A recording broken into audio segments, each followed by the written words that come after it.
Halo sahabatku. Selamat datang kembali di channel kesayangan kita, Cerita Momo. Apa kabar kalian hari ini? Semoga selalu sehat dan dijauhkan dari orang-orang yang bermuka dua ya. Sahabatku, pernah tidak kalian membayangkan bagaimana rasanya ketika ketulusan hati kita diukur dengan isi dompet? Saat kita punya segalanya, kita disayang Mbak Ratu. Tapi begitu terdengar kabar kita jatuh miskin, kita langsung dibuang seperti sampah tak berharga. Itulah yang dialami oleh Melia. Bayangkan sakitnya, sang suami menjatuhkan talak 3 di depan umum sambil tertawa puas bersama ibu mertuanya, hanya karena mengira keluarga Melia sudah bangkrut. Tapi, mereka tidak tahu satu rahasia besar. Tepat di detik talak itu jatuh, Melia justru memegang kendali atas nyawa pekerjaan mereka semua. Waduh, penasaran kan bagaimana karma instan itu terjadi? Eits! Tapi sebelum kita masuk ke kisah yang bikin gregetan sekaligus puas ini, yuk dukung terus channel Cerita Momo. Jangan lupa klik tombol like-nya, tekan tombol subscribe, dan nyalakan lonceng notifikasinya agar kalian tidak ketinggalan cerita seru lainnya. Dan sekarang, ayo absen dulu. Tulis nama kalian, asal kota, dan ketik kata hadir di kolom komentar di bawah. Aku mau lihat mana nih suaranya sahabat setia Cerita Momo dari seluruh Indonesia. Sudah siap melihat pembalasan yang elegan? Pasang sabuk pengaman emosi kalian, dan mari kita masuk ke ceritanya. Pagi itu seharusnya menjadi awal akhir pekan yang menyenangkan bagi Melia.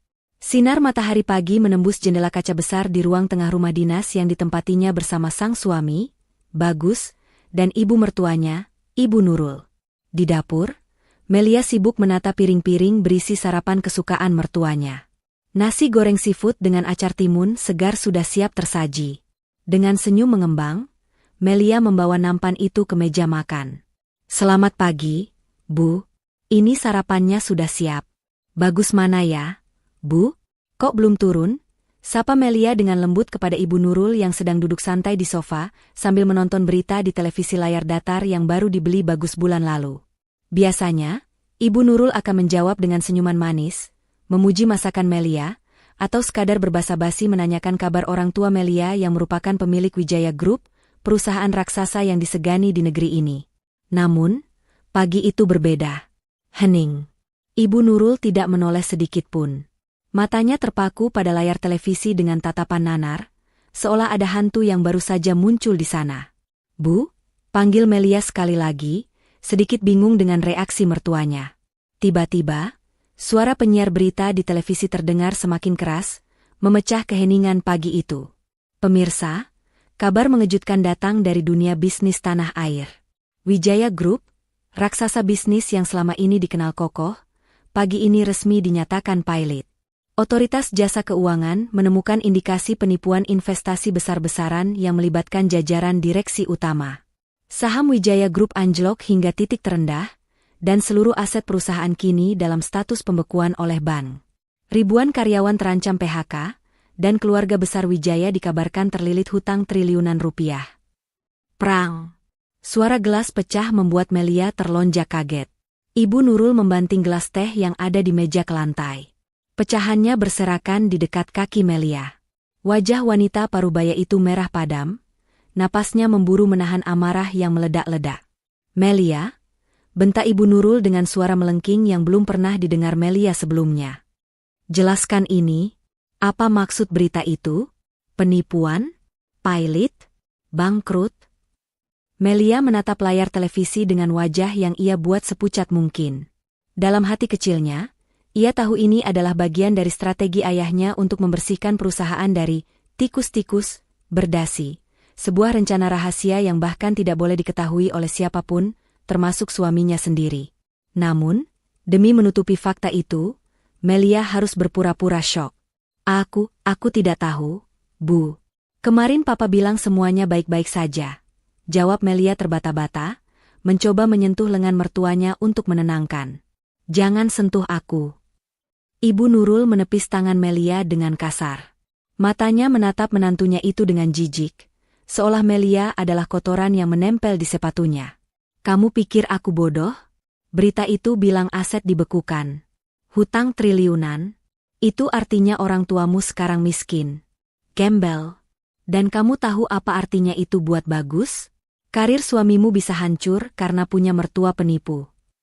Saat keributan itu memuncak, Bagus turun dari lantai atas sambil mengucek matanya. Ia baru bangun tidur dan kaget melihat pecahan gelas di lantai, serta ibunya yang sedang berkacak pinggang di depan Melia. Ada apa ini, Bu? Pagi-pagi kok sudah ribut? Kasihan tetangga dengar, tanya Bagus dengan nada malas. Ibu Nurul langsung berlari menghampiri anaknya, memegang kedua bahu Bagus dengan dramatis. Bagus, kamu harus lihat berita. Keluarga istrimu itu penipu. Wijaya Group bangkrut. Bagus, bangkrut total. Mereka punya hutang triliunan dan sekarang dikejar-kejar polisi.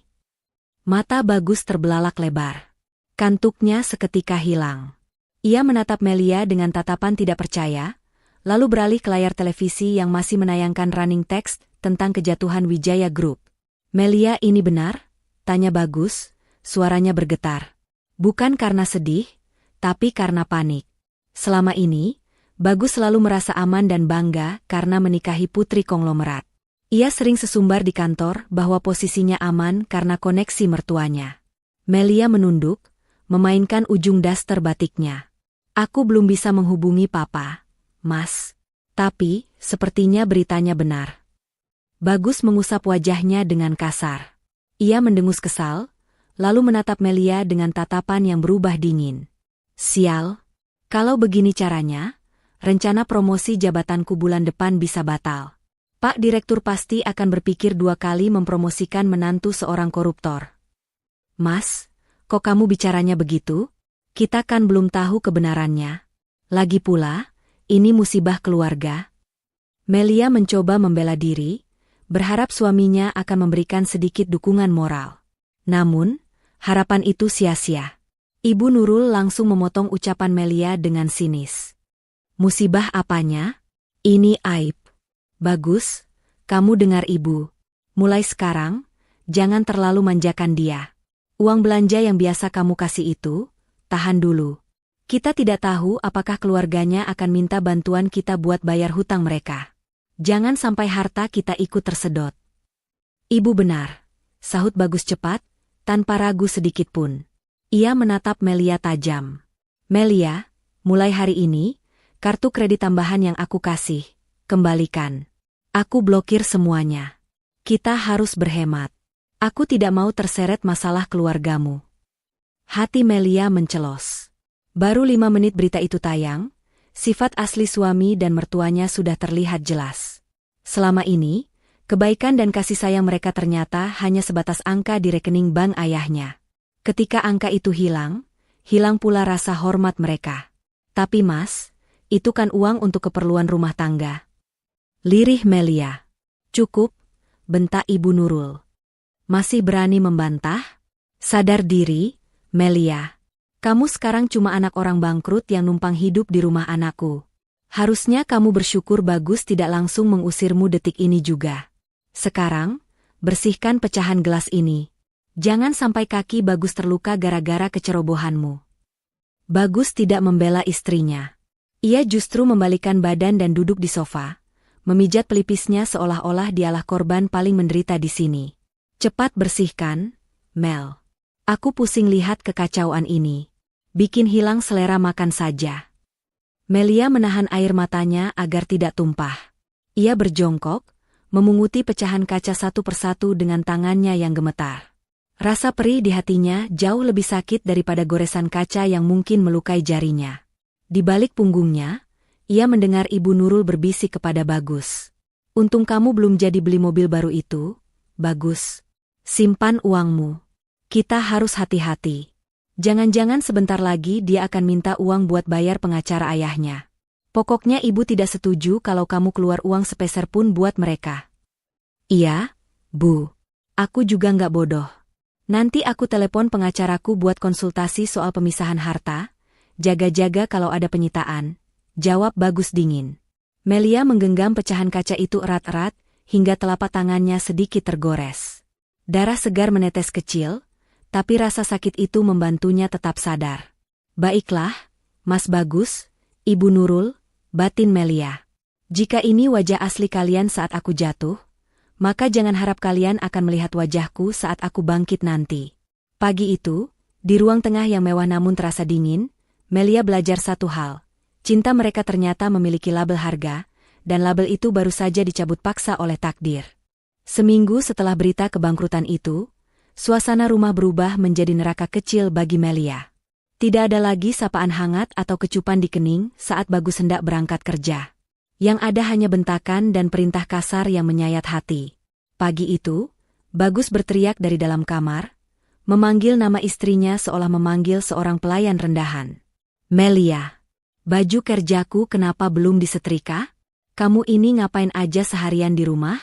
Mentang-mentang dulu anak orang kaya, kerjaan gampang begini saja tidak becus. Melia bergegas masuk membawa kemeja biru navy yang baru saja selesai ia licinkan.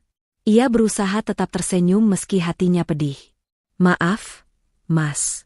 Tadi ibu minta dibuatkan bubur kacang hijau dulu karena maknya kambuh. Jadi aku harus membagi waktu. Bagus merampas kemeja itu dengan kasar dari tangan Melia, tanpa mengucapkan terima kasih. Wajahnya masam, penuh dengan rasa tidak puas. Alasan terus. Dengar ya, Mel. Mulai sekarang kamu harus sadar posisi. Dulu aku bisa maklumi kemanjaanmu karena ayahmu sering kasih proyek ke kantorku. Tapi sekarang, ayahmu itu cuma beban sejarah. Jadi kalau kamu mau tetap tinggal di sini, jadilah istri yang berguna. Jangan cuma jadi pajangan. Kata-kata itu meluncur begitu mudah dari mulut lelaki yang dulu berjanji akan menjaganya dalam suka dan duka di depan penghulu. Melia menelan ludah, menahan perih di dadanya. Ia ingin sekali berteriak bahwa ayahnya tidak sebodoh itu, bahwa Wijaya Group justru sedang membersihkan diri dari pengkhianat internal untuk melompat lebih tinggi. Namun, ia harus menahan diri. Misi ini belum selesai, dan ia harus melihat seberapa jauh topeng suaminya akan terbuka. Sebelum berangkat kerja, Bagus melemparkan beberapa lembar uang ratusan ribu ke atas meja rias dengan gaya meremehkan. Uang itu melayang dan jatuh berserakan di lantai. Ini jatah belanja dapur untuk 1 bulan. Cukup-cukupkan. Melia terbelalak, memungut uang itu dengan tangan gemetar. 1 bulan? Mas, ini cuma 1 juta. Mana cukup untuk makan kita bertiga, bayar listrik, air, dan obat-obatan ibu? Biasanya kan? Biasanya? Potong Bagus tajam sambil mematut diri di cermin, menyisir rambutnya dengan gaya klimis dan menyemprotkan parfum mahal. Itu dulu waktu kamu bawa hoki. Sekarang kamu bawa sial. Lagian, kamu kan pintar masak. Ya kreatif sedikitlah. Jangan beli daging sapi terus, beli tempe atau tahu kan bisa. Makan kangkung setiap hari juga sehat. Kalau kurang, ya kamu usaha sendiri. Jual baju-baju mahalmu atau tas-tas branded yang menuhin lemari itu. Jangan cuma jadi parasit di punggung suamimu. Bagus melenggang pergi tanpa pamit, meninggalkan Melia yang terpaku menatap lembaran uang di tangannya. Air matanya hampir jatuh. Namun ia buru-buru menyekanya saat mendengar suara klakson mobil di depan rumah. Bukan mobil Bagus, melainkan mobil merah menyala milik tamu Ibu Nurul. Siang harinya, rumah itu kedatangan tamu istimewa versi Ibu Nurul. Elsa, putri teman arisan Ibu Nurul yang baru pulang dari luar negeri, datang berkunjung. Penampilannya sangat kontras dengan Melia yang kini hanya mengenakan daster rumahan yang agak pudar demi berhemat, sesuai perintah suami. Elsa memakai gaun bermerek, menenteng tas seharga motor sport, dan wangi parfumnya memenuhi seluruh ruang tamu. Duh, Tante Nurul, rumahnya nyaman ya? Mas Bagus memang hebat bisa punya rumah dinas sebagus ini. Tapi kok agak gerah? AC-nya nggak dinyalain? Tanya Elsa dengan nada manja sambil mengipas-ngipas wajahnya dengan tangan yang penuh perhiasan emas. Ibu Nurul melirik sinis ke arah dapur di mana Melia sedang menyiapkan minum. Biasalah, Elsa. Sedang penghematan. Semenjak ada benalu di rumah ini, Tante harus pintar atur keuangan. Melia. Mana minumannya? Lama sekali. Tamu kehausan ini. Jangan lelet kerjanya. Melia keluar membawa nampan berisi sirup dingin. Saat ia meletakkannya di meja, Elsa menatapnya dari ujung kaki ke ujung kepala dengan tatapan meremehkan, seolah sedang menilai harga barang loak. Oh, ini istrinya Mas Bagus? Siapa namanya? Melia ya? Kasihan ya Tante, Dengar-dengar keluarganya lagi ada masalah hukum berat sampai bangkrut. Pasti stres banget ya jadi Mas Bagus harus nanggung beban tambahan. Sindir Elsa sambil menyeruput sirupnya tanpa rasa bersalah. Iya, Elsa. Tante juga pusing. Makanya tante senang kamu main ke sini. Bagus pasti senang kalau tahu ada wanita berkelas dan mandiri seperti kamu yang main ke rumah. Bukannya wanita yang cuma bisa nyusahin dan bawa aib keluarga, jawab Ibu Nurul sambil tertawa kecil, sengaja memanaskan suasana di depan menantunya sendiri. Sore harinya, ketika Bagus pulang, suasana rumah berubah drastis. Bagus yang biasanya pulang dengan wajah lelah dan suka marah-marah, hari ini terlihat lebih cerah. Ternyata Ibu Nurul sudah memberitahu lewat telepon bahwa Elsa datang membawa oleh-oleh mahal untuk Bagus. Sebuah jam tangan bermerek dari Eropa. Wah, makasih ya, Elsa. Kamu repot-repot banget. Ini jam tangan impianku yang belum sempat kebeli. Ucap Bagus dengan mata berbinar dan senyum lebar yang sudah lama tidak dilihat Melia. Senyum yang dulu hanya milik Melia, kini diberikan cuma-cuma kepada wanita lain karena sebuah jam tangan. Bagus, Elsa, dan Ibu Nurul asyik mengobrol di ruang tamu, tertawa lepas seolah mereka adalah keluarga bahagia yang harmonis. Melia? Ia disuruh Ibu Nurul membereskan dapur dan tidak boleh ikut bergabung. Kamu bau bawang. Nanti Elsa tidak nyaman. Dia hidungnya sensitif. Begitu alasan kejam mertuanya. Saat sedang membersihkan meja makan setelah makan malam, di mana Melia hanya makan sisa lauk karena Bagus dan Elsa menghabiskan hidangan utama udang bakar, Melia melihat ponsel Bagus tergeletak di meja dekat televisi. Bagus sedang mengantar Elsa ke depan gerbang bersama Ibu Nurul. Layar ponsel itu menyala. Sebuah pesan WhatsApp masuk. Nama kontaknya, Elsa Cantik. Penasaran? Dan didorong oleh firasat buruk yang kuat, Melia memberanikan diri mendekat dan mengintip notifikasi yang muncul di layar terkunci itu. Jantungnya berdegup kencang saat membaca kalimat singkat namun menghancurkan itu. Mas Bagus, makasih ya waktunya malam ini. Kamu makin ganteng deh pakai jam tangan dariku. Sayang banget laki-laki sekeren kamu dapat istri yang udah nggak level dan kumel gitu. Kapan kita dinner berdua di luar? Tante Nurul setuju loh. Katanya biar Mas Bagus bisa fresh lagi. Ciuman. Darah Melia berdesir hebat. Belum sempat ia meletakkan kembali ponsel itu, Bagus masuk kembali ke dalam rumah. Ia melihat Melia berdiri di dekat ponselnya dengan wajah tegang. Dengan panik, Bagus menyambar ponsel itu dari meja. Kamu lancang ya buka-buka HP suami. Sopan santunmu mana? Bentak Bagus, wajahnya terlihat gugup namun segera tertutup oleh amarah yang dibuat-buat. Melia menatap mata suaminya dalam-dalam, mencoba mencari sisa-sisa hati nurani di sana. Elsa mengajak kamu makan malam. Mas? Dan ibu setuju kalian pergi berdua? Bagus terdiam sejenak, lalu justru tersenyum sinis dan menantang. Kalau iya kenapa? Wajar dong aku butuh hiburan. Di rumah isinya cuma masalah dan hutang keluargamu yang bikin stres. Elsa itu segar, dia sukses, dia kaya, koneksinya banyak. Dia bisa bantu karirku, gak kayak kamu yang sekarang cuma bisa habisin duit. Jadi kamu mau selingkuh? Mas? Kamu lupa janji pernikahan kita? Tanya Melia dengan suara bergetar, menahan tangis. Jaga mulutmu. Ini bukan selingkuh. Ini networking. Membangun relasi. Lagian, kalau kamu gak suka, silakan pergi. Pintu terbuka lebar. Tapi ingat, kamu gak punya uang. Kan? Mau jadi gelandangan di jalanan? Cibir Bagus lalu masuk ke kamar dan membanting pintu dengan keras. Melia berdiri mematung di ruang tengah yang remang. Hinaannya sudah sampai ke tulang sumsum. Malam itu, di bawah rembulan yang redup, Melia tidak menangis. Ia menghapus air matanya dengan kasar, lalu masuk ke kamar mandi, mengunci pintu, dan mengeluarkan ponsel jadul yang ia sembunyikan di balik tumpukan handuk bersih. Ia mengetik pesan singkat kepada Pak Hendra dengan jari yang mantap. Pak Hendra, percepat proses akuisisi. Siapkan data penyelewengan dana Bagus di kantor cabang yang dulu pernah Bapak curigai. Aku ingin dia terbang setinggi-tingginya merasa menjadi raja, sebelum aku hempaskan dia ke tanah sampai hancur berkeping-keping. Melia menatap cermin, melihat pantulan wajahnya yang lelah namun matanya menyala penuh tekad. Peran sebagai istri teraniaya ini semakin menarik, dan ia akan memainkannya dengan sempurna sampai babak terakhir. Hari Minggu yang seharusnya tenang kembali terusik. Pagi itu, Pintu depan rumah terbuka kasar tanpa diketuk. Sandi, adik kandung Bagus yang selama ini dikenal sebagai pengangguran abadi dan parasit keluarga, melenggang masuk dengan santainya. Tanpa melepas sepatu sneakersnya yang kotor, ia langsung menghempaskan tubuhnya ke sofa ruang tengah, tepat di tempat Melia baru saja selesai merapikan bantal-bantal kursi. Mel. Woi, Melia. Bikinin kopi dong, yang kental. Jangan kebanyakan gula, nanti gue diabetes kayak orang kaya, teriak Sandi sambil menaikkan kakinya ke atas meja tamu. Debu dari sepatunya mengotori taplak meja yang baru Melia ganti. Melia yang sedang menyapu lantai menahan napas panjang. Sejak berita kebangkrutan keluarganya menyebar, Sandi yang dulu memanggilnya kakak ipar cantik, kini memanggilnya seolah ia adalah pesuruh. Melia meletakkan sapunya dan berjalan mendekat.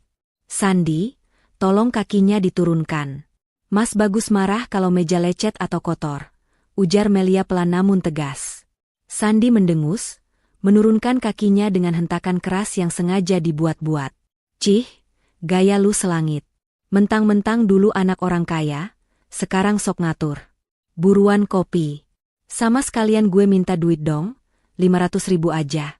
Mau servis motor nih, remnya blong. Melia terbelalak. 500.000 adalah separuh dari uang belanja bulanan yang diberikan Bagus kemarin. Sandi, maaf ya, kakak nggak ada uang sebanyak itu. Mas Bagus cuma kasih jatah pas-pasan buat makan dan listrik. Coba kamu minta langsung ke Mas Bagus. Mendengar penolakan itu, wajah Sandi berubah merah padam. Ia berdiri dan menunjuk wajah Melia. Alah, alasan. Gue tahu lu pasti nyelipin duit kan? Nggak mungkin anak konglomerat langsung miskin mendadak sampai nol. Pelit banget sih lu sama adik ipar sendiri. Pantesan rezeki suami lu seret, istrinya perhitungan.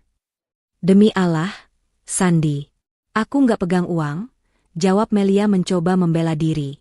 Keributan itu memancing Ibu Nurul keluar dari kamarnya. Wanita parubaya itu keluar dengan wajah masam, masih mengenakan daster tidurnya. Ada apa ini ribut-ribut? Pagi-pagi sudah bikin kepala ibu pusing. Melihat ibunya datang, Sandi langsung memasang wajah memelas yang dibuat-buat, bak aktor sinetron papan atas yang sedang berakting teraniaya. Bu, lihat tuh Melia. Sandi cuma minta tolong pinjam uang sedikit buat benerin rem motor yang rusak. Malah dimaki-maki. Katanya Sandi ini benalu, sampah masyarakat, bisanya cuma minta-minta. Padahal rem motor Sandi bahaya kalau nggak dibenerin. Kalau Sandi kecelakaan gimana? Bu, adu Sandi dengan nada merengek, memutarbalikkan fakta dengan lancar. Mata Ibu Nurul langsung melotot ke arah Melia. Tanpa bertanya atau cross-check, ia langsung menyambar lengan Melia dan mencubitnya keras. Au! Sakit, Bu, pekik Melia kaget. Sakit? Lebih sakit mana sama hati anakku? Heh, Melia. Kamu itu numpang di sini. Sandi itu adik kandung suamimu, darah daging keluarga ini. Berani-beraninya kamu hina dia benalu? Yang benalu itu kamu. Bentak Ibu Nurul tepat di depan wajah Melia. Tapi Bu, Sandi bohong. Melia nggak pernah ngomong begitu. Melia cuma bilang uang belanja dari Mas Bagus pas-pasan. Halah, diam kamu, potong Ibu Nurul kasar. Saya tidak mau tahu alasanmu. Pokoknya kasih Sandi uang yang dia minta. Kalau perlu, kamu jual itu anting emas yang kamu pakai.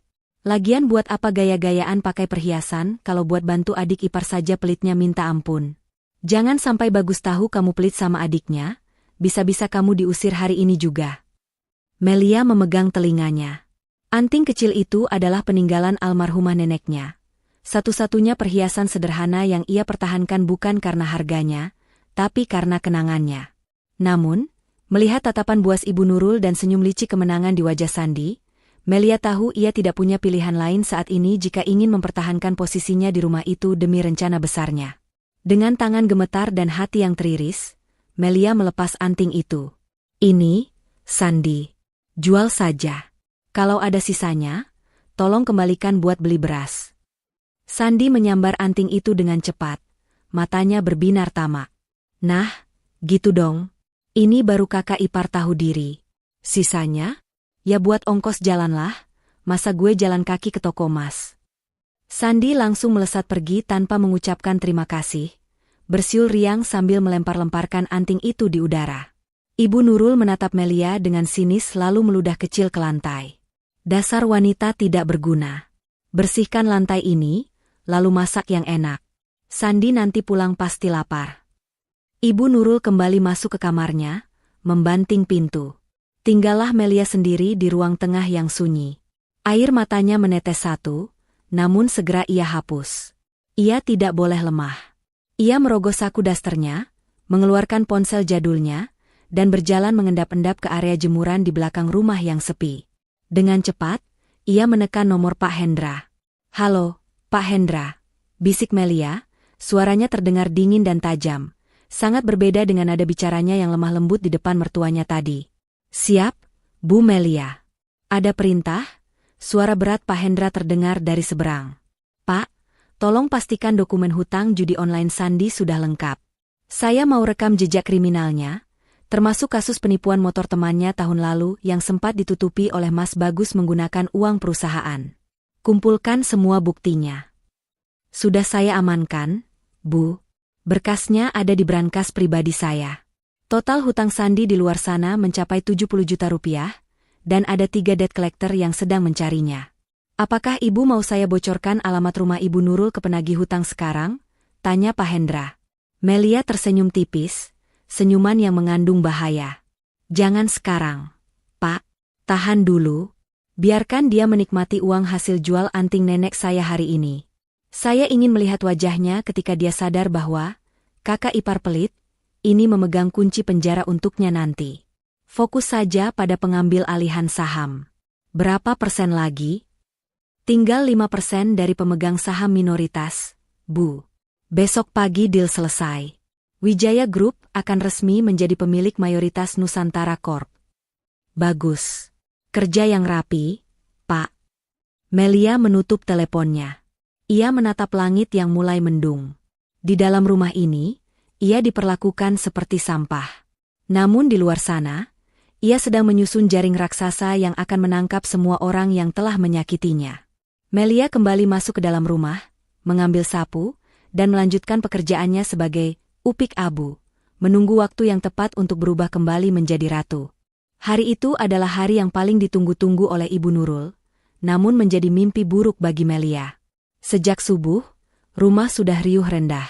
Ibu Nurul memutuskan untuk menjadi tuan rumah arisan sosialita bulanannya. Biasanya, ia akan memanggil jasa catering dan 2 orang pembantu harian untuk mengurus segalanya. Namun kali ini, dengan alasan penghematan yang dibuat-buat, semua beban itu ditumpahkan ke pundak Melia. "Melia, rendangnya jangan sampai gosong. Terus itu lantai ruang tamu dipel ulang. Tadi Ibu lihat masih ada debu sedikit di pojokan. Malu kalau teman-teman Ibu lihat," teriak Ibu Nurul dari ruang tengah. Ia sedang sibuk memilih baju terbaiknya, mematut diri di depan cermin sambil mencoba berbagai macam kalung emas. Melia yang sedang mengaduk santan kental di atas kompor, hanya bisa menghela napas panjang. Peluh sudah membasahi daster lusuhnya. Ia belum mandi, belum sarapan, dan kakinya terasa bengkak karena sudah berdiri sejak jam 4 pagi. Ia harus memasak rendang, opor ayam, sambal goreng ati, hingga membuat es buah untuk 20 orang tamu. "Iya, Bu. Ini sebentar lagi matang," sahut Melia dengan suara parau. Tak lama kemudian, sebuah mobil mewah berhenti di depan rumah. Elsa turun dengan anggunnya, mengenakan gaun sutra berwarna pastel yang senada dengan sepatu hak tingginya. Ia membawa sebuah kotak kue kecil dari toko roti terkenal, bukan untuk membantu, melainkan hanya sebagai simbolis. "Halo Tante Nurul." "Duh, maaf ya Elsa datang kepagian. Mau bantu-bantu Tante nih," sapa Elsa dengan nada manja yang dibuat-buat. Ibu Nurul langsung sumringah. Ia memeluk Elsa dan mencium pipi kiri kanannya. "Ya ampun, calon mantu idaman Tante rajin banget. Nggak usah repot-repot. Sayang, kamu duduk manis saja di sini, temani Tante. Biar si orang belakang yang kerjakan semuanya." Melia yang sedang membawa nampan berisi gelas-gelas kristal keluar dari dapur, mendengar jelas percakapan itu. Hatinya seperti ditusuk sembilu. Orang belakang. Begitu cepat statusnya berubah dari menantu kesayangan menjadi sebutan yang lebih rendah dari pembantu. Pukul 10 pagi, tamu-tamu mulai berdatangan. Wangi parfum mahal menyeruak memenuhi ruang tamu yang sejuk, karena AC dinyalakan maksimal. Gelak tawa ibu-ibu sosialita yang membicarakan tas bermerek, liburan ke Eropa, dan arisan berlian terdengar riuh. Melia sibuk mondar-mandir dari dapur ke ruang tamu, mengisi ulang toples kue, menuangkan minuman, dan memastikan piring-piring kotor segera diangkat.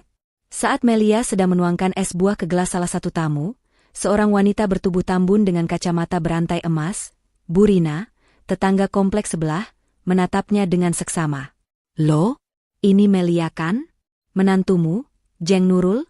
tanya Bu Rina dengan suara lantang, membuat percakapan di ruangan itu seketika terhenti. Semua mata tertuju pada Melia yang berdiri canggung dengan teko es di tangan. Wajah Ibu Nurul sempat terlihat kaku sejenak, namun dengan cepat ia mengubah ekspresinya menjadi senyum sinis yang merendahkan. Ia mengibaskan kipas tangannya dengan gaya angkuh. "Ah, iya, Jeng. Itu Melia. Kasihan dia, kan keluarganya baru saja bangkrut total. Bapaknya terlilit hutang triliunan. Jadi ya, sebagai mertua yang baik hati, saya tampung saja dia di sini. Hitung-hitung amal, daripada dia menggelandang di jalanan. Di sini dia bantu-bantu pekerjaan rumah sebagai ganti biaya makan dan tempat tinggal. Lumayanlah, saya jadi bisa pecat pembantu harian. Lebih hemat."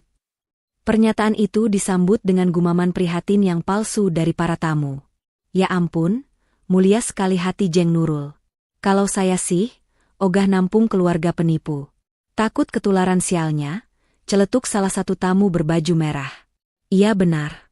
Hati-hati loh, Jeng. Nanti barang-barang di rumah hilang diambil buat bayar hutang bapaknya," timpal yang lain. Melia menggigit bibir bawahnya kuat-kuat hingga terasa perih. Tangannya mencengkeram gagang teko erat-erat agar tidak gemetar. Ia ingin sekali menyiramkan es buah itu ke wajah mereka semua, namun ia ingat instruksi Pak Hendra. "Sabar, Melia. Biarkan mereka terbang tinggi." Di tengah situasi yang memojokkan itu, Elsa tiba-tiba berdiri dan merangkul lengan Ibu Nurul dengan mesra. Ia tersenyum manis kepada para tamu, seolah-olah dialah nyonya rumah yang sesungguhnya. Tante Nurul memang hatinya selembut malaikat, tante-tante semua. Makanya Elsa sayang banget sama Tante Nurul dan Mas Bagus. "Oh ya, silakan dicicipi kuenya. Ini spesial lo Elsa bawakan untuk acara Tante Nurul," ujar Elsa, mengambil alih panggung. "Wah, ini baru calon mantu yang pas buat Jeng Nurul.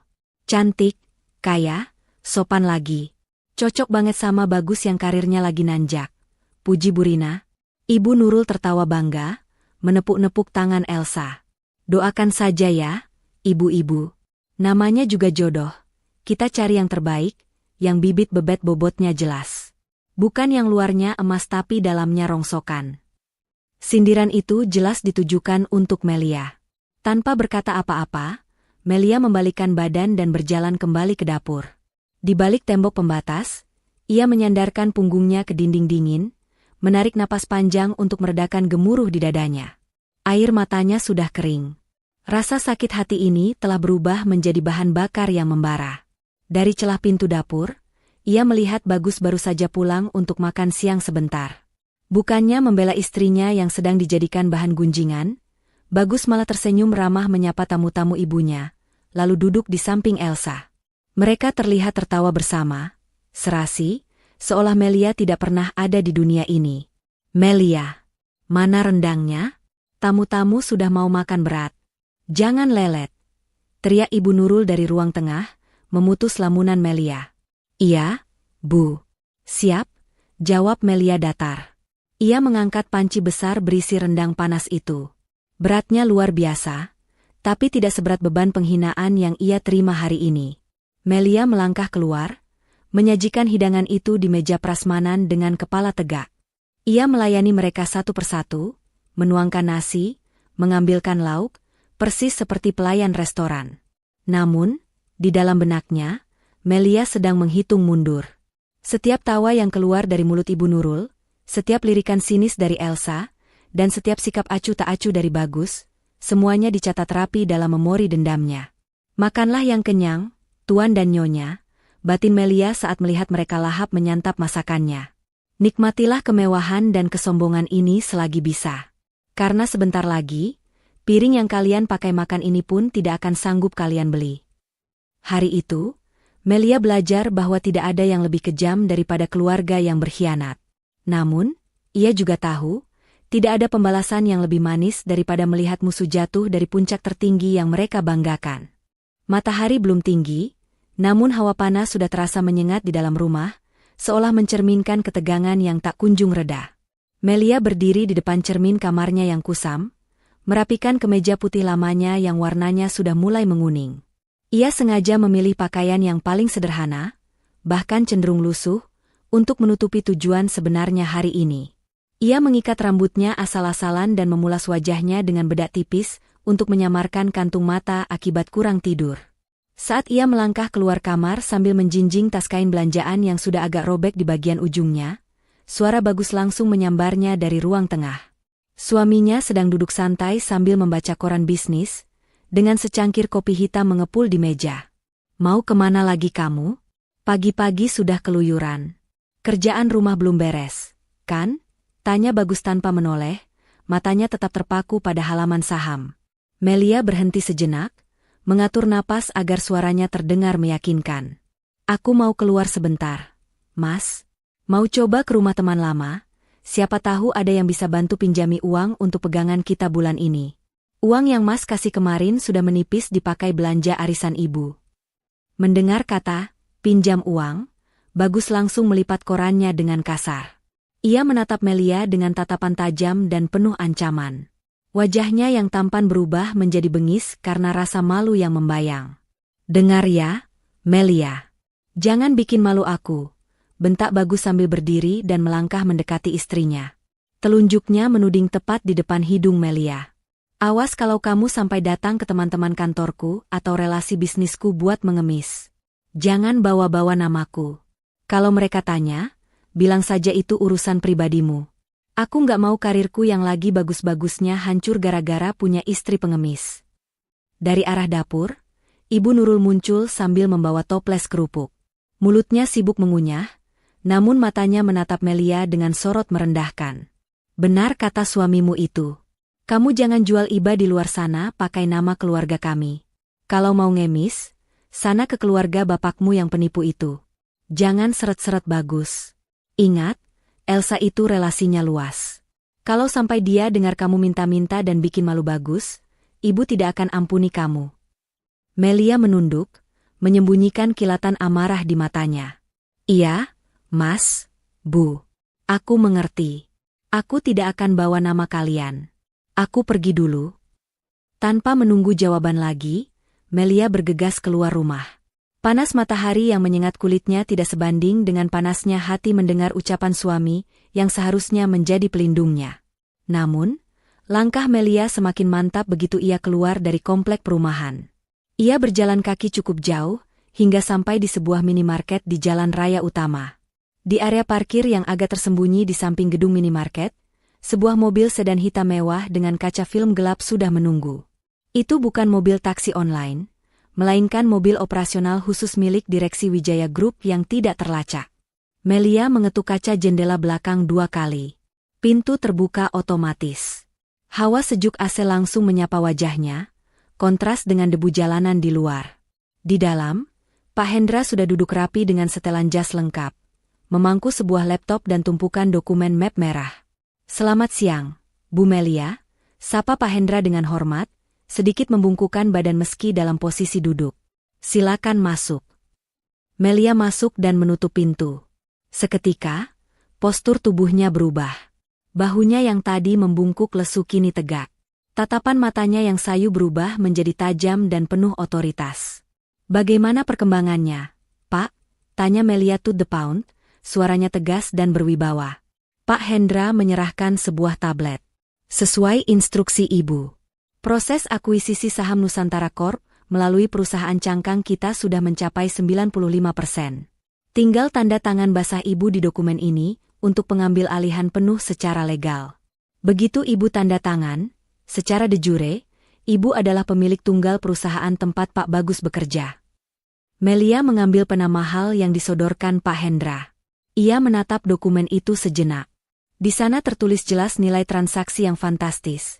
Angka yang bahkan tidak bisa dibayangkan oleh Bagus dan Ibu Nurul seumur hidup mereka.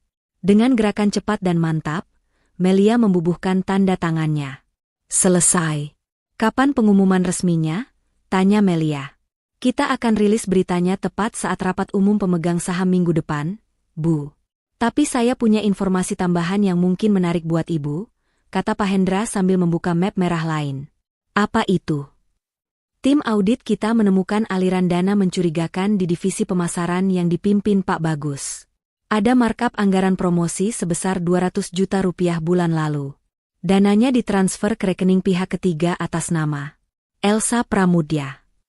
Mata Melia menyipit. Rahangnya mengeras. Jadi, uang yang dia pakai untuk membelikan jam tangan mewah dan mentraktir ibunya itu adalah uang hasil korupsi, dan dia berikan ke Elsa untuk dicuci. Benar, Bu. Buktinya sudah kami amankan.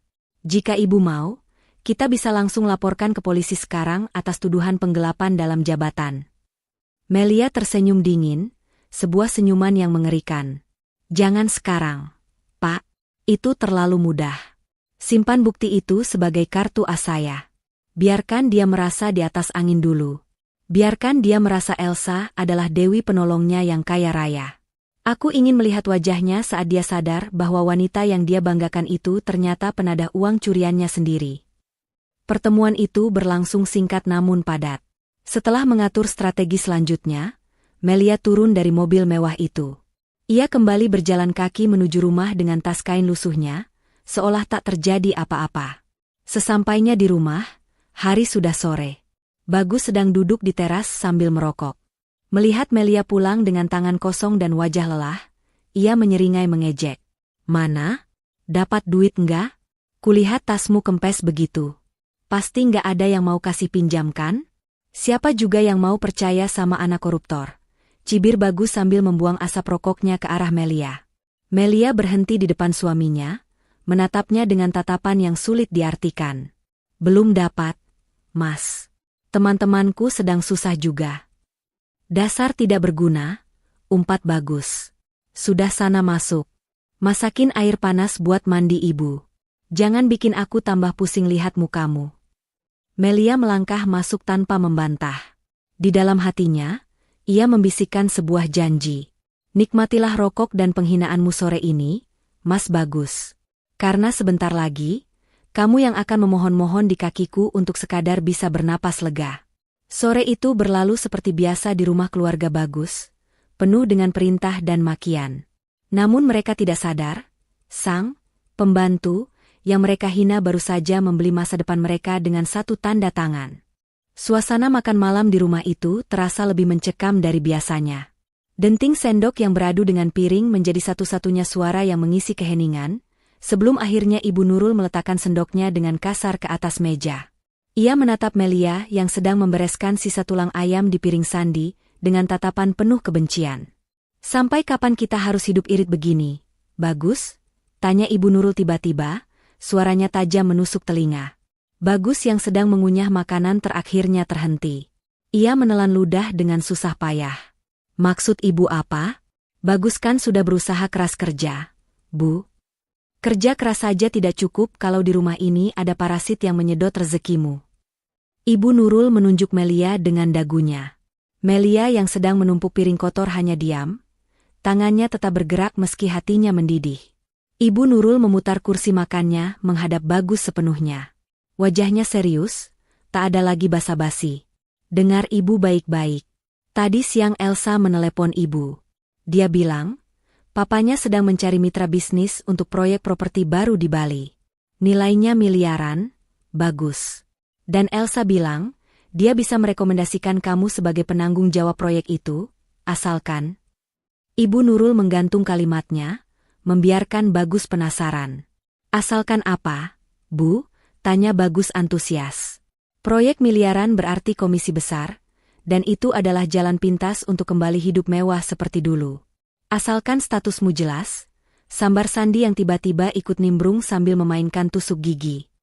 Maksudnya, Mbak Elsa nggak mau jalan sama laki-laki beristri. Dia butuh kepastian.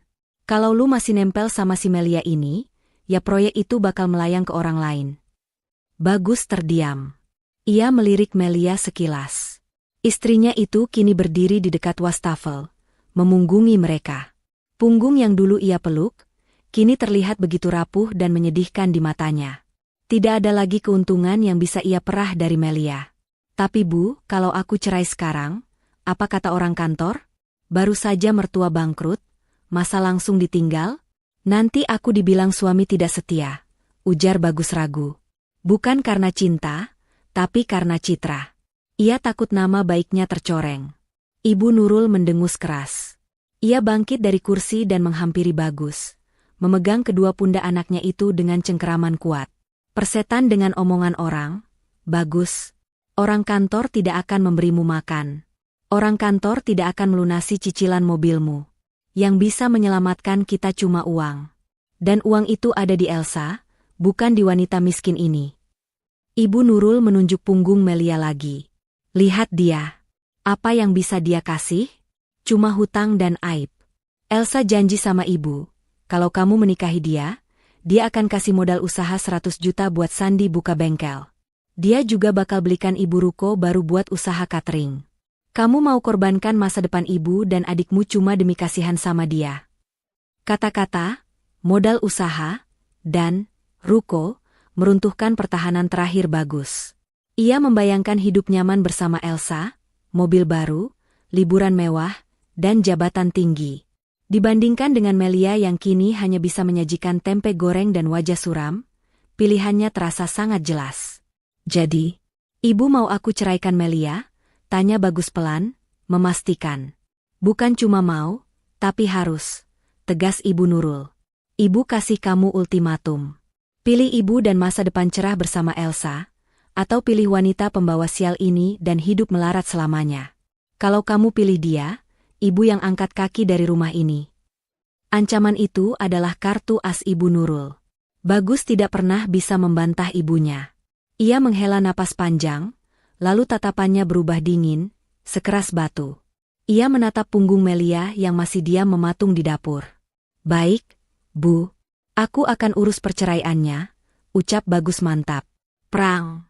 Sebuah piring terjatuh dari tangan Melia ke dalam wastafel. Ia tidak sengaja menjatuhkannya, karena tangannya gemetar hebat mendengar keputusan itu. Bagus berjalan mendekati dapur, berdiri tepat di belakang Melia. Kamu dengarkan, Melia? Suara Bagus terdengar datar tanpa emosi. Melia membalikkan badan. Wajahnya basah, bukan oleh air mata, melainkan percikan air keran. Ia menatap suaminya dengan tatapan yang sulit diartikan, campuran antara kecewa dan lega. Kamu mau menceraikan aku, Mas? Hanya karena uang? Tanya Melia lirih. Jangan naif, Mel. Hidup butuh uang, bukan cuma cinta, jawab Bagus ketus. Aku capek hidup susah. Aku capek lihat mukamu yang mengingatkan aku sama kegagalan bapakmu. Jadi, bersiaplah. Minggu depan kita adakan pertemuan keluarga. Aku akan jatuhkan talak secara resmi di depan semua orang, biar jelas status kita. Di depan semua orang? Harus banget dibuat tontonan, tantang Melia. Harus, seru Ibu Nurul dari meja makan. Biar semua orang tahu kalau anak saya sudah bebas dari jeratan keluarga penipu. Sekalian kita undang keluarga besar buat syukuran kecil-kecilan. Syukuran buang sial?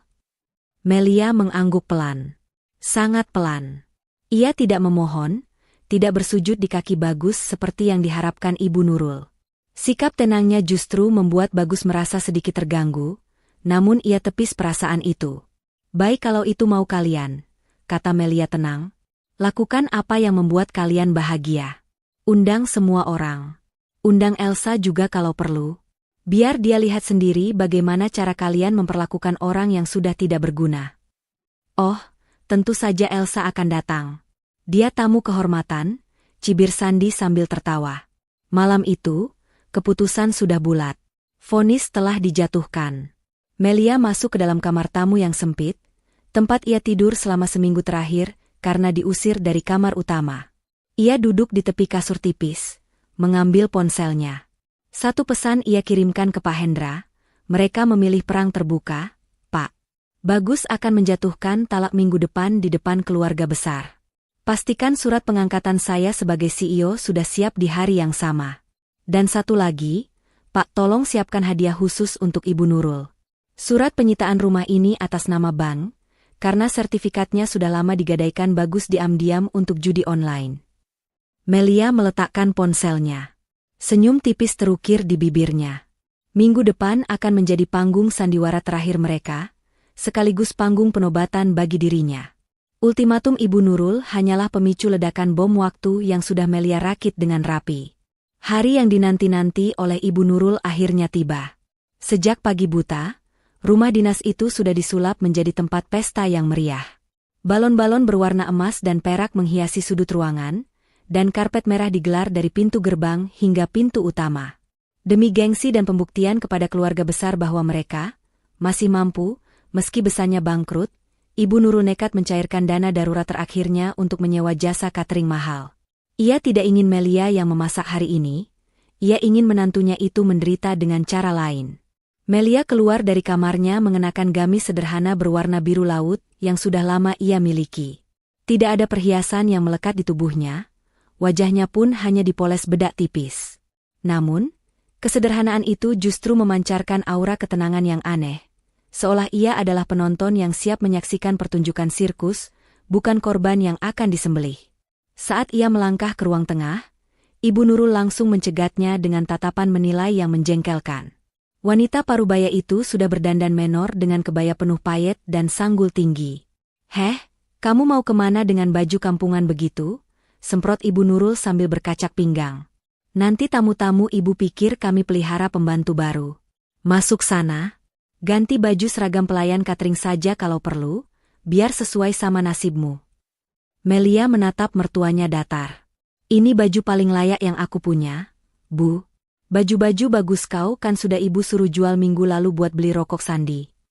Ibu Nurul mendengus kasar, tidak mau berdebat karena bel pintu sudah berbunyi.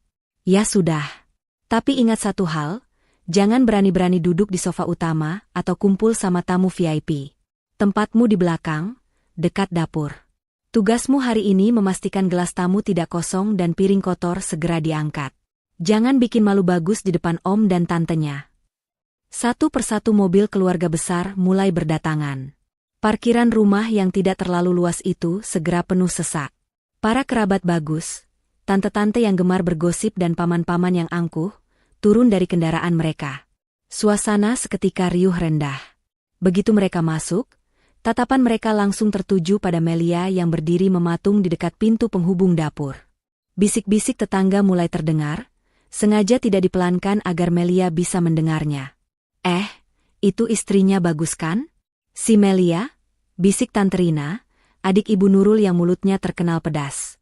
"Iya, itu dia. Kasihan ya, lihat deh bajunya. Kumel banget. Padahal dulu waktu bapaknya masih jaya, dia sombongnya minta ampun, pakai tas ratusan juta. Sekarang, cih, kayak gembel," sahut sepupu Bagus sambil tertawa kecil. "Bagus kok mau ya nahan dia di rumah?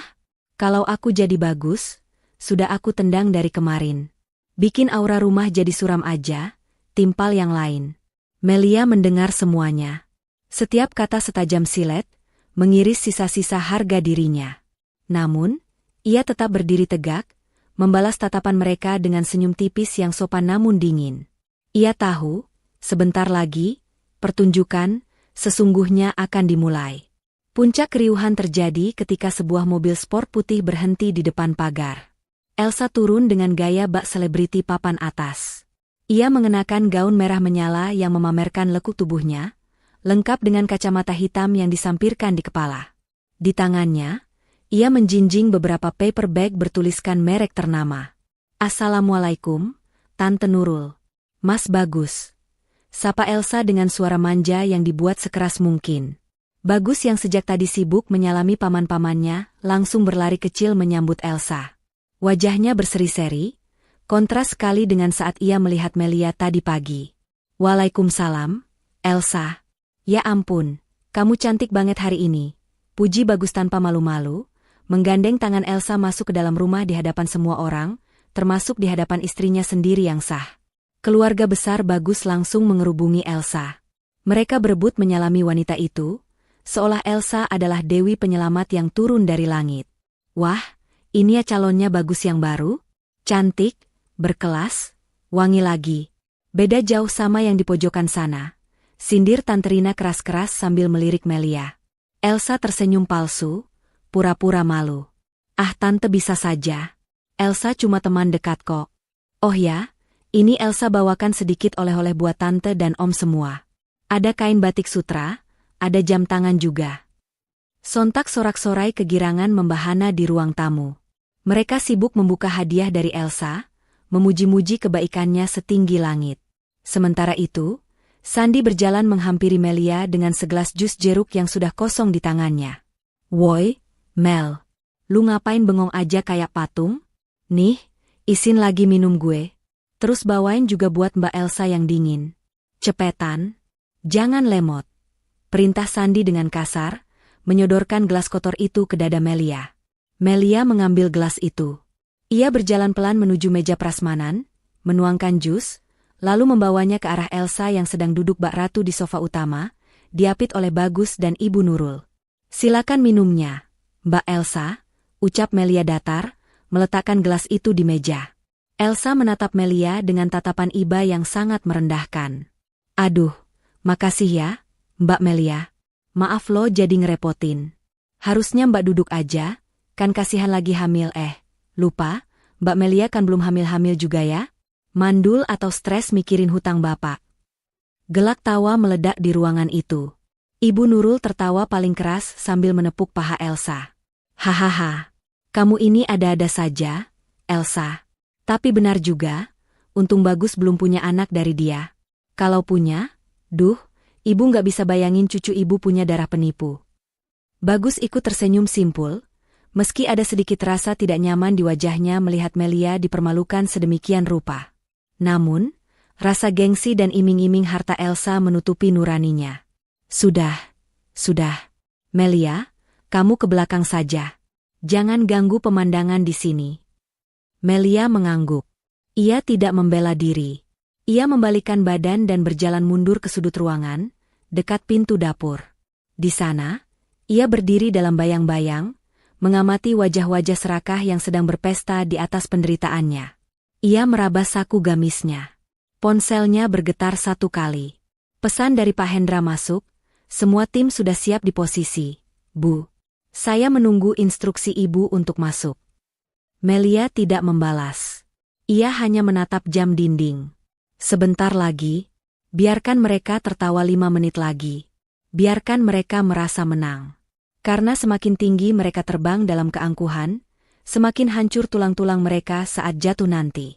Ibu Nurul kemudian berdiri, mengetuk gelasnya dengan sendok untuk meminta perhatian. Suasana seketika hening. Bapak-bapak, ibu-ibu, saudara-saudara sekalian, seru Ibu Nurul lantang dengan wajah berseri-seri. Terima kasih sudah datang. Hari ini adalah hari yang spesial bagi keluarga kami. Ada pengumuman penting yang akan disampaikan oleh putra kebanggaan saya, Bagus. Pengumuman yang akan membuang sial dari rumah ini, dan membuka lembaran baru yang lebih cerah. Semua mata tertuju pada Bagus yang kini berdiri perlahan, merapikan jasnya, dan memasang wajah serius. Ia melirik Elsa yang memberinya kode semangat, lalu melirik Melia di pojok ruangan dengan tatapan dingin. Melia menarik napas panjang. Inilah saatnya. Panggung penghinaan ini akan segera mencapai klimaksnya. Bagus berdeham pelan, mencoba menjernihkan tenggorokannya yang tiba-tiba terasa kering. Ia memandang sekeliling ruangan, menatap wajah-wajah penasaran keluarga besarnya yang menanti kalimat apa yang akan keluar dari mulutnya. Di sampingnya, Ibu Nurul menatap dengan mata berbinar penuh harap, sementara Elsa tersenyum menyemangati sambil sesekali membenarkan letak rambutnya agar terlihat anggun. Assalamualaikum warahmatullahi wabarakatuh. Bagus memulai pidatonya dengan nada formal yang kaku. Terima kasih kepada Om, Tante, dan semua saudara yang sudah hadir hari ini. Seperti yang Ibu bilang, hari ini adalah hari yang sangat penting bagi masa depan saya dan keluarga ini. Bagus menarik napas panjang, lalu matanya beralih menatap Melia yang berdiri sendirian di sudut ruangan dekat pintu dapur.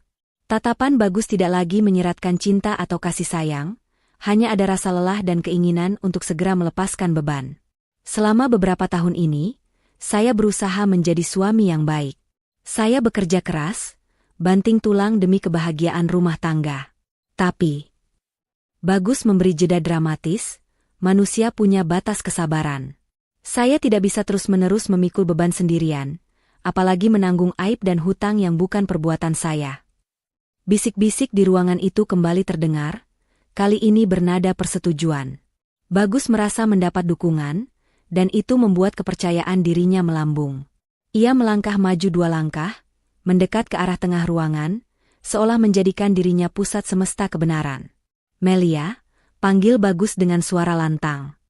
"Mungkin ini terdengar kejam di telingamu. Tapi aku harus realistis. Karirku sedang menanjak, dan aku butuh pendamping yang bisa mendukungku, bukan yang menyeretku ke dalam lumpur kebangkrutan. Keluargamu sudah hancur, dan aku tidak mau masa depanku ikut hancur bersamamu." Melia mengangkat wajahnya. Ia menatap lurus ke mata suaminya. Tidak ada air mata yang jatuh, meski hatinya bergemuruh hebat.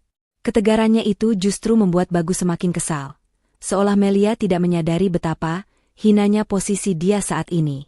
Jadi, di hadapan ibu, di hadapan om dan tante semua, serta disaksikan oleh Elsa. Bagus menunjuk Elsa yang tersenyum kemenangan, "Aku ingin mempertegas status kita." Ruangan menjadi sunyi senyap. Bahkan suara AC pun terdengar jelas. Jantung Melia berdegup kencang, namun ia sudah siap. Ia sudah tahu momen ini akan datang. "Melia Anindya," suara Bagus menggema, "mulai detik ini, aku menjatuhkan talak 3 padamu. Haram bagiku menyentuhmu lagi, dan haram bagimu tinggal di atap yang sama denganku mulai malam ini. Silakan kemasi barang-barangmu dan kembali ke rumah orang tuamu yang bangkrut itu." Kalimat itu meluncur tajam, memutus ikatan suci yang pernah mereka jalin dengan janji sehidup semati. Talak 3. Putusan final yang tidak bisa ditarik kembali. Bagus menghembuskan napas lega, seolah baru saja membuang sampah busuk yang selama ini ia gendong. Hening sejenak menyelimuti ruangan, sebelum akhirnya pecah oleh suara tawa yang melengking tinggi. "Hahaha, akhirnya." Ibu Nurul bertepuk tangan dengan heboh, memecah keheningan. Wajahnya memerah karena kegirangan. Ia berdiri dan langsung memeluk Bagus erat-erat, lalu beralih memeluk Elsa. "Keputusan yang sangat tepat, Bagus. Sangat tepat," seru Ibu Nurul dengan suara yang sengaja dikeraskan agar Melia mendengarnya jelas. "Lagian keluarganya sudah bangkrut, sudah bukan level kita lagi. Masa anak ibu yang karirnya cemerlang mau punya mertua gembel? Ih, amit-amit." "Betul itu, Tante," sahut Sandi sambil mengunyah kue tart dengan rakus. "Sekarang rumah ini bersih dari parasit. Besok kita bisa napas lega tanpa takut ditagih debt collector bapaknya Melia." Keluarga besar yang hadir pun ikut tertawa dan bertepuk tangan, seolah mereka baru saja menyaksikan kemenangan tim sepak bola favorit, bukan kehancuran sebuah rumah tangga. Tante Rina bahkan bersorak, "Hidup Bagus. Hidup Elsa. Nah, ini baru pasangan serasi." Elsa berjalan mendekati Melia dengan langkah angkuh. Ia berdiri tepat di depan Melia, melipat tangan di dada, dan menatapnya dengan tatapan penuh ejekan. "Dengarkan, Mbak Melia, Mas Bagus sudah talak 3. Jadi, tolong tahu diri ya. Jangan coba-coba nangis atau sujud minta balikan. Mas Bagus itu pantas dapat yang lebih baik, yang setara. Dan jelas, itu bukan kamu," ucap Elsa dengan senyum sinis. Melia menatap Elsa, lalu beralih menatap Bagus dan Ibu Nurul yang masih tertawa-tawa di tengah ruangan. Anehnya, Melia tidak merasa sedih. Rasa sakit yang ia rasakan seminggu terakhir tiba-tiba lenyap, digantikan oleh perasaan dingin yang menenangkan. Talak 3 itu bukan akhir baginya, melainkan kunci pembuka borgol yang selama ini mengekangnya pada keluarga benalu ini.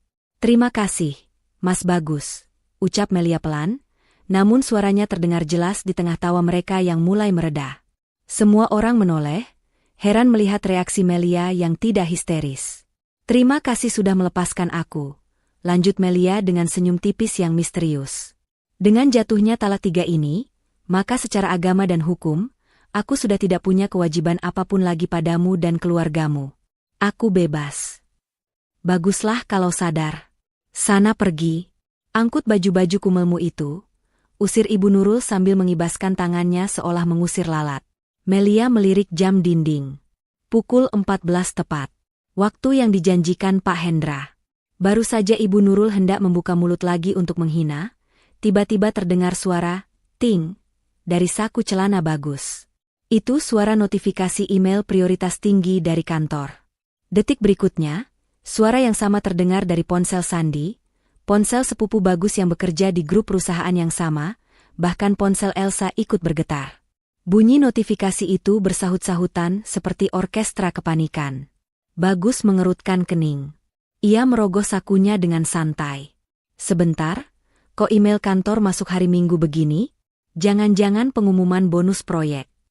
Dengan senyum yang masih tersisa di bibirnya, Bagus membuka kunci layar ponselnya.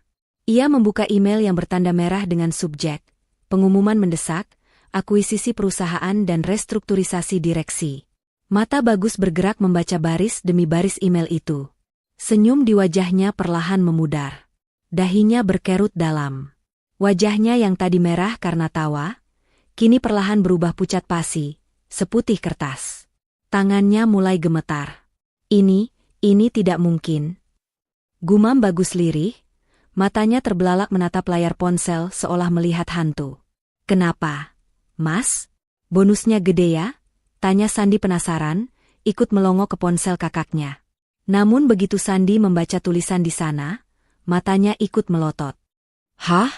Diakuisisi? Sama siapa? Melia, yang masih berdiri di posisinya, merogoh saku gamisnya.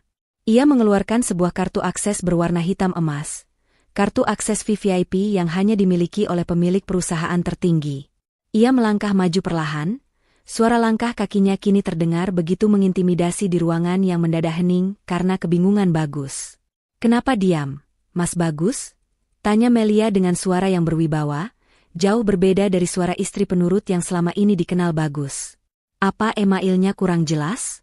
Atau perlu aku bacakan langsung di sini? Bagus mendongak, menatap Melia dengan pandangan kosong dan bingung. Melia, kamu, apa hubungannya sama kamu? Melia tersenyum. Kali ini bukan senyum tipis, tapi senyum kemenangan sang ratu. Bacalah nama di baris paling bawah, Mas. Nama pemilik baru perusahaan tempatmu bekerja. Nama CEO yang baru saja menandatangani surat keputusan itu 10 menit yang lalu. Bagus kembali menatap layar ponselnya. Matanya tertuju pada tanda tangan digital di bagian bawah email resmi itu. Di sana, tertulis dengan jelas, nama yang sangat ia kenal, namun dengan jabatan yang membuatnya serasa disambar petir di siang bolong. CEO pemilik Tunggal Nusantara Corp, Melia Anindya Wijaya. Ponsel mahal di tangan Bagus terlepas, jatuh menghantam lantai dengan suara keras, retak seketika. Tapi retakan itu tidak sebanding dengan retakan yang baru saja menghantam jantungnya. Tawa Ibu Nurul mati total, digantikan oleh wajah horor yang tak terlukiskan. Pesta itu baru saja berubah menjadi pengadilan. Keheningan di ruang tamu itu begitu mencekam, seolah-olah oksigen baru saja disedot habis. Semua mata, yang tadi menatap Melia dengan jijik, kini terpaku padanya dengan tatapan tak percaya. Bagus masih mematung, mulutnya sedikit terbuka, sementara ponselnya yang retak tergeletak bisu di lantai. Melia melangkah maju, membelah kerumunan keluarga besar Bagus, seperti Musa membelah Laut Merah. Langkahnya tenang namun penuh otoritas. Ia berhenti tepat di depan Bagus yang masih syok. Kenapa, Mas? Kaget melihat nama istrimu. Ah maaf, mantan istrimu, ada di sana? Tanya Melia dengan nada santai namun menusuk. Ini bohong kan? Ini pasti prank. Kamu ngehack sistem kantor kan? Teriak Bagus histeris, berusaha menyangkal kenyataan yang ada di depan matanya. Keringat dingin mulai bercucuran di pelipisnya.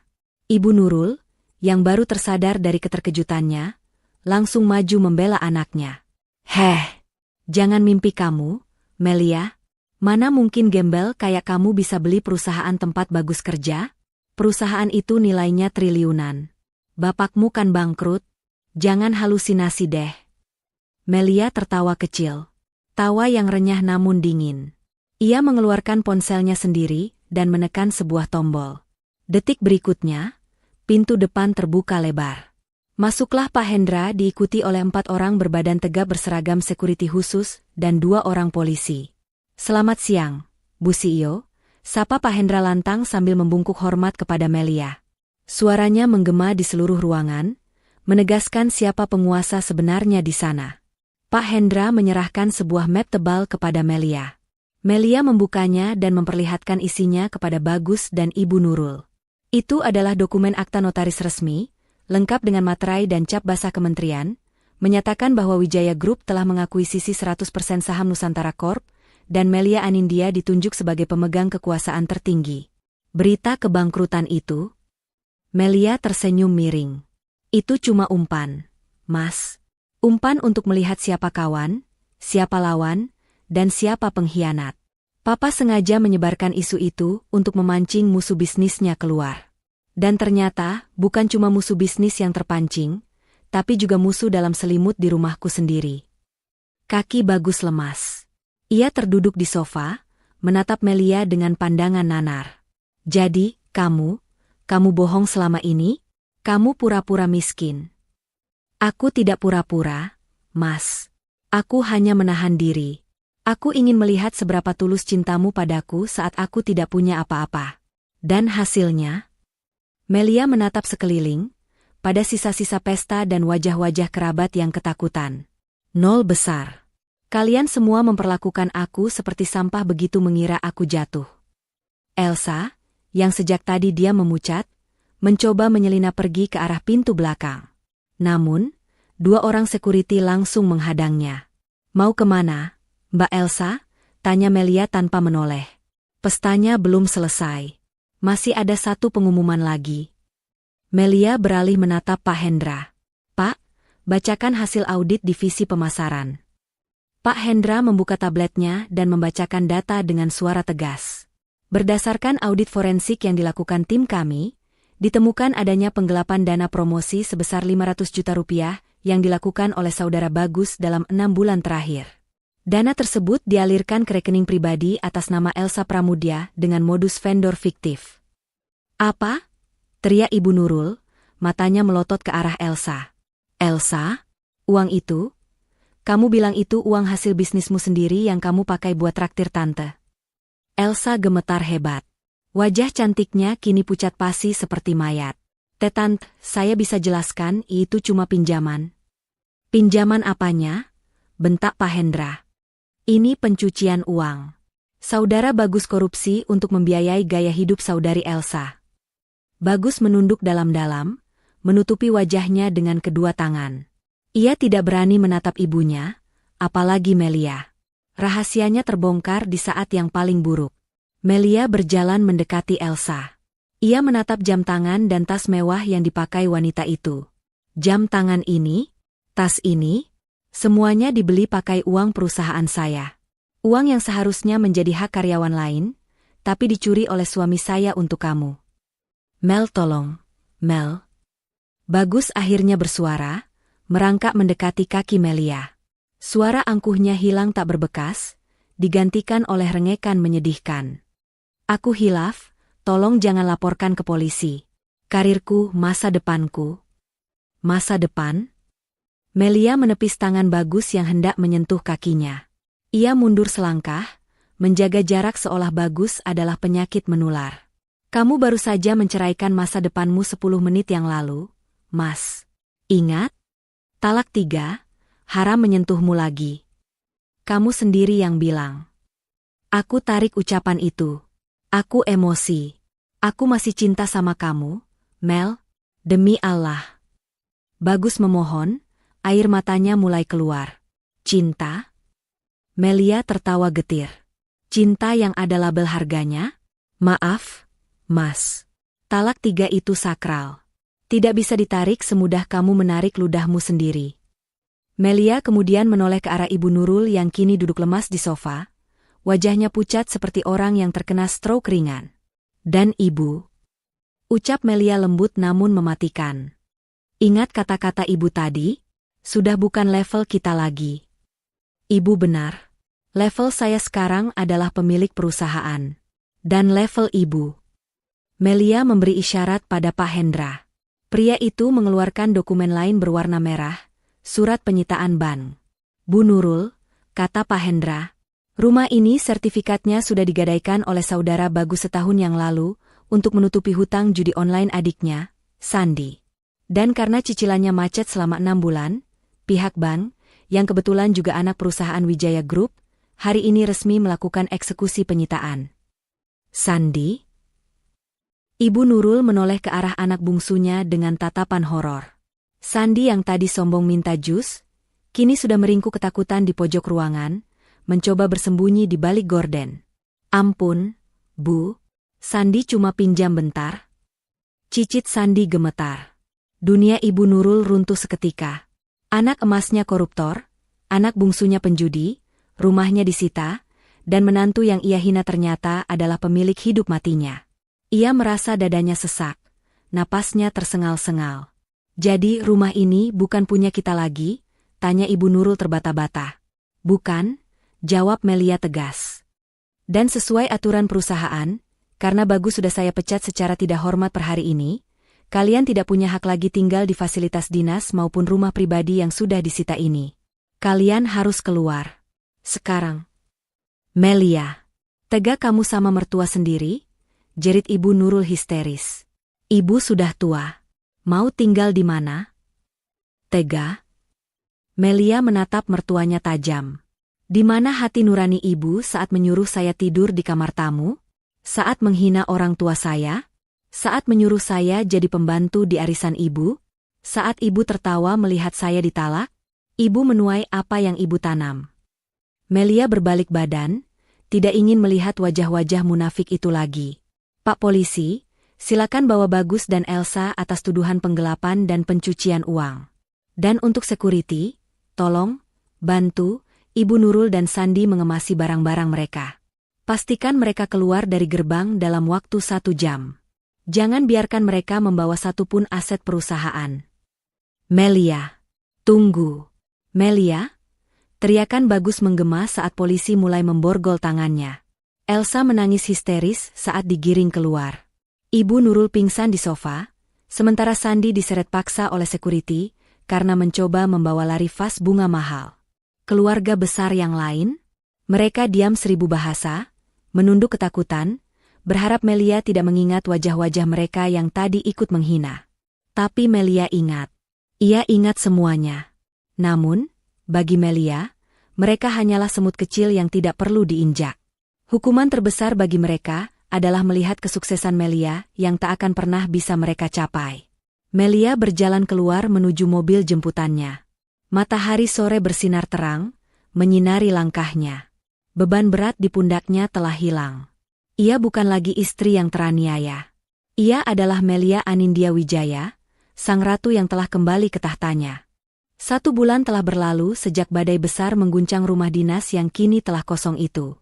Pagi ini, matahari bersinar cerah menembus dinding kaca lantai 45 gedung Nusantara Corp. Di dalam ruangan CEO yang luas dan elegan, Melia duduk di kursi kebesarannya.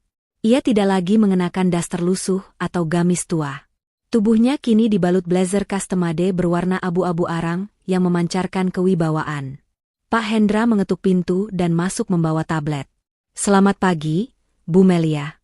Jadwal meeting dengan investor Jepang sudah siap jam 10 nanti. Tapi sebelumnya, ada kabar terbaru mengenai hasil sidang putusan pengadilan pagi ini. Melia meletakkan penanya, menatap asisten setianya itu dengan tenang. Bagaimana hasilnya? Majelis Hakim menjatuhkan vonis 5 tahun penjara untuk saudara Bagus atas tindak pidana penggelapan dalam jabatan dan penipuan korporasi. Sementara saudari Elsa divonis 3 tahun karena terbukti sebagai penadah aktif dan turut serta dalam pencucian uang, lapor Pak Hendra. Melia mengangguk pelan. Tidak ada rasa senang yang meluap-luap, hanya rasa lega karena keadilan telah ditegakkan. Dan bagaimana reaksi mereka? Kacau, Bu. Di persidangan, Elsa dan Bagus saling serang. Elsa mengaku dia hanya korban rayuan Bagus. Sementara Bagus berteriak bahwa Elsa yang memaksanya korupsi demi gaya hidup mewah. Cinta mereka ternyata tidak sekuat uang yang mereka curi. Melia tersenyum tipis. Cinta yang tumbuh karena harta akan mati saat harta itu tiada. Biarkan mereka merenungi nasib di balik jeruji besi. Lalu, bagaimana dengan mantan mertua saya dan ipar saya? Pak Hendra menggeser layar tabletnya, memperlihatkan sebuah foto yang diambil diam-diam oleh tim lapangan. Foto itu memperlihatkan sebuah peta kontrakan kumuh di pinggiran kota yang padat dan becek. Di depannya, terlihat seorang wanita tua dengan daster kusam sedang menggoreng pisang di wajan hitam besar. Ibu Nurul sekarang berjualan gorengan di pinggir jalan untuk menyambung hidup. Bu Sandi, dia sempat dihajar debt collector minggu lalu karena gagal bayar. Sekarang dia jadi tukang parkir liar di pasar induk, kakinya pincang sebelah akibat insiden itu. Melia menatap foto itu lamat-lamat. Wanita di foto itu terlihat jauh lebih tua dari usianya. Wajah yang dulu angkuh dan penuh riasan tebal, kini keriput dan berminyak terkena asap gorengan. Sementara itu, di kontrakan sempit berukuran 3x4 meter, udara terasa pengap. Ibu Nurul mengipas-ngipas wajahnya yang berkeringat. Asap minyak goreng membuat matanya perih, sepekat perih di hatinya. Bu, minta duit dong. Mau beli rokok? Pusing nih kepala. Sandi masuk dengan jalan terpincang-pincang, wajahnya lebam. Duit? Duit? Kamu pikir ibu ini ban? Bentak Ibu Nurul sambil melempar sodet ke lantai. Lihat nih, tangan ibu melepuh kena minyak panas. Untung jualan hari ini cuma cukup buat beli beras literan. Kamu bukannya bantu, malah minta rokok. Ya salah ibu juga. Balas Sandi tak mau kalah. Coba dulu ibu nggak maksa Mas Bagus cerain Melia. Coba ibu nggak gila hormat sama si Elsa penipu itu. Pasti sekarang kita masih tidur di kasur empuk. Makan enak disiapin Melia, dan Sandi bisa minta modal usaha sama dia. Diam kamu. Ibu Nurul berteriak histeris, namun kemudian tubuhnya merosot ke lantai tanah yang dingin. Ia menangis meraung-raung. Penyesalan itu datang bagai ombak besar yang menghantam karang. Namun semuanya sudah terlambat. Bayangan wajah Melia yang dulu tulus melayaninya, memijat kakinya saat pegal, dan memasakkan makanan kesukaannya, kini menghantuinya setiap malam. Ia menukar berlian dengan batu kali. Ia membuang menantu yang tulus demi wanita yang hanya mengincar uang anaknya. Melia, maafkan ibu. Nak, ibu menyesal. Ratap Ibu Nurul di tengah kebisuan kontrakan yang lembab itu. Namun, ratapan itu hanya dijawab oleh suara tikus yang berlarian di plafon rumah. Kembali ke gedung pencakar langit. Melia berdiri memandang hiruk-pikuk kota Jakarta dari ketinggian. Ponselnya berdering. Di layar, muncul nomor tak dikenal. Melia tahu, itu nomor dari wartel penjara. Bagus mencoba menghubunginya lagi, mungkin untuk yang ke-100 kalinya, memohon jatah kunjungan atau sekadar meminta uang rokok. Tanpa ragu, Melia menekan tombol blokir. Pak Hendra, panggil Melia. Ya, Bu. Siapkan mobil. Saya mau makan siang bersama Papa dan Mama di rumah. Saya rindu masakan rumah yang sesungguhnya. Baik, Bu. Apakah Ibu ingin lewat jalan pasar induk? Lebih cepat sampai ke rumah orang tua Ibu. Melia berpikir sejenak. Ia tahu Sandi dan Ibu Nurul ada di sana. Apakah ia ingin melihat penderitaan mereka secara langsung untuk kepuasan terakhir? Melia menggeleng tegas. Tidak perlu. Jangan lewat sana. Saya tidak ingin melihat ke belakang lagi. Jalan di depan jauh lebih indah. Lewat jalan tol saja. Melia melangkah keluar ruangan dengan kepala tegak. Ia bukan lagi wanita yang bisa diinjak-injak. Ia bukan lagi korban. Ia adalah nahkoda bagi hidupnya sendiri. Dendamnya sudah terbayar lunas. Bukan dengan darah, tapi dengan kesuksesan yang gemilang. Masa lalu bersama Bagus dan keluarganya kini hanyalah debu di spion mobil mewahnya yang melaju kencang, meninggalkan mereka yang memilih berhenti dan membusuk dalam keserakahan. Langit cerah menaungi langkah Melia. Di ujung jalan, kebahagiaan sejati bersama keluarga yang tulus telah menunggunya. Tamat. Pesan moral. Harta dan jabatan hanyalah titipan yang bisa hilang dalam sekejap mata. Jangan pernah menilai dan menghina seseorang hanya karena kondisi ekonominya, karena roda kehidupan selalu berputar. Keserakahan dan kesombongan tidak akan pernah membawa kebahagiaan, melainkan hanya akan menuntun kita pada kehancuran dan penyesalan yang terlambat. Hargailah ketulusan di atas materi.